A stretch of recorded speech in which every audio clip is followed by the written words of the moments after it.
how to unblock contacts on iPhone. Hey everyone, welcome back to the channel. If you are new here, don't forget to hit the subscribe button and turn on the notification bell to not miss any updates. So let's dive right in. To unblock contacts, you'll need to head over to settings, then scroll down to the bottom, tap on apps, and then on the search bar, search for phone. So open it up and then scroll down and you'll find blocked contacts option. Just tap on it and here you'll find list of all of your blocked contacts. Now if you want to unblock it, just tap on the edit option on the top right, and then you can see a red minus icon appear. Just tap on it and then you can see the unblock option appear.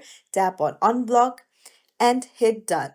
That's it. It's as simple as that. If you found this tutorial helpful, don't forget to like and subscribe to our channel for more tips and tricks. Thank you for watching.